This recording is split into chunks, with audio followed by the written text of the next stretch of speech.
네, 회의를 시작합니다. 수사 발표에 따르면 기무사 개업 문건의 원래 제목이 당초 알려진 전시 개업 및 합수 업무 수행 방안이 아니었습니다. 현 시국 관련 대비 계획이었던 것으로 밝혀졌습니다. 기무사 문건의 실체가 통상적인 대비 계획이 아니라 구체적 실행을 염두에 둔 실행 계획이었음이 드러난 것입니다. 또 기무사는 개업 문건 작성 TF를 비밀리에 운영하며 위장 명칭을 사용하고 인사와 예산, 장소까지 별도로 운영했다고 합니다. 기무사 개업령 문건 작성이 공식적이고 합법적이지 않은 비공식적, 위법적 활동이었음을 단적으로 보여주는 증거라 하겠습니다. 국회에 출석해 한 차례도 회의한 적 없다 했던 기무사 관계자들의 해명은 대국민 거짓말이었음이 드러났습니다. 그런데도 기무사 개업령 준비 사건은 자유한국당의 물타기와 기무사의 저항으로 실체적 진실 규명을 더디게 하고 있습니다. 알베르 까미는 이렇게 말했습니다. 어제의 범죄를 벌하지 않는 것은 내일의 범죄에 용기를 주는 것과 똑같이 어리석은 일이다. 이렇게 말했습니다. 자유한국당 집권 시절 벌어진 개업령 계획에 대해 반성은커녕 물타기와 말장난으로 국민을 기망하고 있습니다. 분명히 말씀드리겠습니다.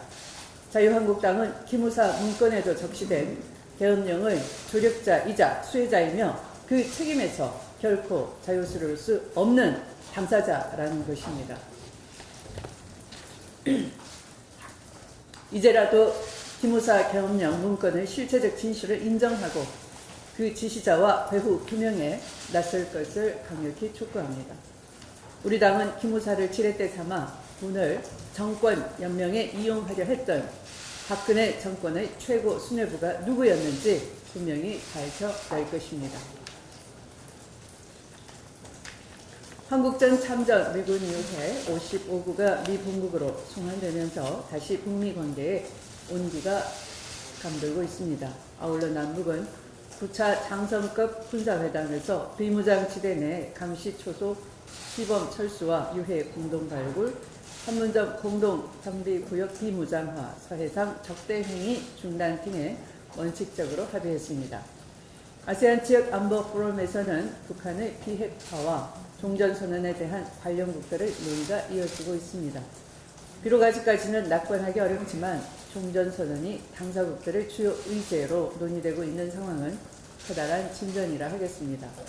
가을에 예정된 남북정상회담과 함께 제2차 북미 정상회담에 대한 기대가 높아지고 있는 상황에서 우리 정부의 강력한 의지와 인내, 적극적인 중재 역할이 요구되고 있습니다. 이달 20일에는 2년 10개월 만에 남북 이산가족 상봉 행사가 개최됩니다. 한반도 평화 정착만이 68년간 이어온 생일의 아픔을 치유하는 길임을 명심하고 민주당은 이를 위한 노력을 멈추지 않겠습니다. 어제 김선수, 이동은, 노정희 대법관이 6년의 임기를 시작했습니다. 3명의 대법관 모두 사법 신뢰를 강조한 비법원 행정처 출신으로서 앞으로 사법개혁의 실질적이고 실효적인 변화를 주도하며 떨어진 대법원의 위상을 회복하는 데 큰 역할을 해줄 것을 기대합니다. 최근 충격적인 문건들이 밝혀지기도 했지만 지난 정부의 심각한 사법행정권 남용으로 사법부에 대한 불신이 매우 깊어진 상황입니다. 정의의 탑이 모두 무너지기 전에 사법 신뢰를 회복하는 데 모두가 심기일전해야 하는 것입니다. 특히 애꿎은 이념 논쟁으로 신임 대법관의 개혁 의지를 폄훼하는 일은 절대 있어서는 안 될 것입니다. 공정한 재판, 신뢰할 수 있는 법원이 삼권 분립의 근간이자 공정하고 정의로운 대한민국의 기본입니다. 양성태 대법원장 시절의 사법농단이 심각한 이유 또한 법치국가의 최고의 보루라 할 수 있는 대법원이 그 본령을 잃었기 때문입니다. 국민은 어느 정치적 유혹에도 흔들리지 않는 사법부, 로비가 아닌 진실과 정의가 살아 숨쉬는 판결을 요구하고 있습니다. 헌법과 법률, 양심에 따라 국민의 편에 서겠다 하는 선언과 함께 사법개혁을 위한 제도적 장치를 마련하는 데 최선을 다해야 할 것입니다. 재판글에 대한 철저한 수사와 제대로 된 진상규명을 토대로 사법부의 자존심과 명예를 되찾을 수 있기를 바랍니다. 더불어민주당은 오늘 제주를 시작으로 해서 전국 시도당 대의원 대회가 개최됩니다. 국토의 끝에서부터 민심을 제대로 잇고 국민의 열망을 모아 더욱 강력한 수권 정당으로 거듭나겠습니다. 차기 당 지도부는 문재인 정부의 민생개혁 과제들을 국민의 삶에 반영하는 실질적인 성과를 내야 하는 막중한 책무를 지고 있습니다. 차기 지도부가 제대로 선출될 수 있도록 공정하고 투명한 선거관리의 난전을 기하도록 하겠습니다. 더불어 평화와 민생에 대한 비전을 제시하고 통합을 이루는 8.15 전당대회가 되도록 끝까지 소임을 다할 것을 약속드립니다. 폭염에 건강 조심하십시오. 고맙습니다. 똑같은 한글을 배우고도 이렇게 해석이 다른가 하는 그런 생각마저 듭니다. 특정 개인을 비하하고 또 현역 장성을 모욕하는 그런 자세는 아마 공당의 자세가 아니라고 생각합니다. 특히 2004년 기무사 문건과 2017년 기무사 계엄 핵책 문건은 법적 근거, 내용, 성격 측면에서 완전히 다릅니다. 지난 1일 자유한국당은 2004년 노무현 전 대통령 탄핵 당시에도 기무사 계엄 문건을 작성했다고 주장을 했습니다.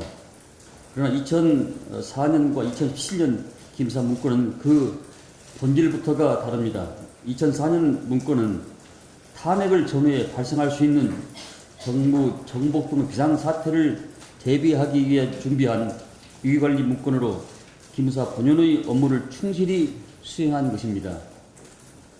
실제 해당 문건에 계엄이나 유세력이라는 용어조차 사용하지 않은 것이 드러나자 자유한국당 측은 계엄이라는 말만 없지 사실상 같다며 구차하게 말을 바꾸고 있는 이런 실정입니다. 반면 2017년 기무사 문건은 탄핵 기각 시 수방사 1경비단의 자의적 위시령 선포를 시작으로 비상계엄, 전국계엄으로 그 범위를 확대해 정부 부처와 국회, 언론 그리고 전 국토를 장악하며 합동수사본부를 설치해 국민을 검열하고 탄압하는 상세한 계엄령 실행 계획을 담고 있습니다. 문건 작성에 있어서 떳떳하게 자신의 임무를 수행한 2004년 문건과 달리 미래 방첩 업무 발전 방안 TF라는 조직이 문건의 이름까지 바꿔가며 비밀리에 작성했습니다. 국가 비상사태에 대응하기 위해 이함이었던 2004년 문건과 군과 기무사가 주도해 계엄을 선포하는 군사반란과 친위 쿠데타를 준비하기 위함이었던 2017년 기무사 문건은 같은 선상에 두고 논란을 희석시키고자 하는 자유한국당의 해석에 아주 경악스러울 따름입니다. 또한 자유한국당이 적폐청산 이슈가 불거질 때마다 습관적으로 서거하신 노무현 전 대통령 참여정부를 끌어들여 선동하는 것에 국민들도 인내의 한계에 달했다는 점을 분명히 알아야 할 것입니다. 지난해 청와대와 국정원의 특수활동비 유용 논란 때도 자유한국당은 특정 시기에 국한한 병폐가 아니라 보수 진보 정권을 막론하고 있었던 관행이라는 논리로 무마하려 했지만 그것이 대통령과 권력자들에 대한 상납이었던 박근혜 시절과 다르다는 것을 명확히 알고 계셨던 국민들께서는 자유한국당의 선동에 흔들리지 않을 것입니다. 정작 이명박 박근혜는 구속과 탄핵당한 대통령을 배출한 당이 모든 잘못을 참여정부 과로 돌리려는 모습이 이제는 안쓰러울 따름입니다. 이번 사건의 본질은 왜 기무사가 권한도 없이 누구의 지시를 받아 계엄을 준비했는가입니다. 지금 하초다는 수사도 여기에 초점을 맞춰 신속하게 진행해야 할 것입니다. 손바닥으로 결코 하늘을 가릴 수는 없습니다. 자유한국당은 더 이상 기무사 계획을 방해해서는 안 됩니다. 자유한국당은 본질 없는 졸렬한 물타기를 중단하고 바닥까지 떨어진 국민적 신뢰를 회복할 방안부터 고민해야 할 것입니다. 문재인 정부와 더불어민주당은 국민이 공감할 수 있는 기무사 개혁 방안을 만들 것을 약속드리면서 기무사 개혁의 길에 국민 여러분도 동행해 줄 것을 부탁 말씀드립니다. 감사합니다.